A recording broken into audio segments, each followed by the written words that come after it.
আসসালামু আলাইকুম, কেমন আছেন সবাই? আশা করছি ভালো আছেন। এই গরমে ঠান্ডা ঠান্ডা ফালুদা খেতে অনেকেই পছন্দ করেন, তাই আমি আপনাদের সাথে আজকে আমার এই ফালুদার রেসিপিটি শেয়ার করলাম। চুলায় প্যান বসিয়ে আমি 1 কেজি দুধ ভালোভাবে জাল দিয়ে ঘন করে নিয়েছি। এর মধ্যে আমি দিয়ে দিব চিনি, সাবুদানা এবং কিছু নুডলস। খুব ভালোভাবে মিক্সড করে নেব এবং চুলার জালটা বাড়িয়ে দেব। সাবুদানা যতক্ষণ পর্যন্ত না ফুটবে ততক্ষণ আমি দুধটা এভাবে জাল দিতে থাকবো। সাবুদানাগুলো দেখুন একদম ফুটে গেছে এবং ফিরনির মতো হয়ে গেছে। এখন আমি এটা চুলা থেকে নামিয়ে ফেলব। এখানে আমি একটি গ্লাস নিয়েছি এবং গ্লাসে আমি সাবুদানা এবং নুডলসের মিশ্রণটা দিয়ে দেব। এরপর দিয়ে দেব আপেল কিউব, কিছু আঙ্গুর এবং অরেঞ্জ স্কুপ আইসক্রিম। এর উপর দিয়ে দেব আমি গ্রিন এবং রেড কালারের জেলো। এরপর একটা চেরি ফল বসিয়ে দেব।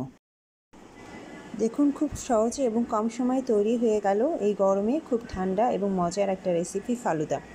আমার আজকের এই রেসিপিটি যদি আপনাদের ভালো লেগে থাকে তাহলে এটা অবশ্যই আপনারা বাসায় ট্রাই করবেন এবং আমার চ্যানেলটি লাইক, শেয়ার এবং সাবস্ক্রাইব করবেন। এতক্ষণ সাথে থাকার জন্য সবাইকে অসংখ্য ধন্যবাদ। আল্লাহ হাফেজ।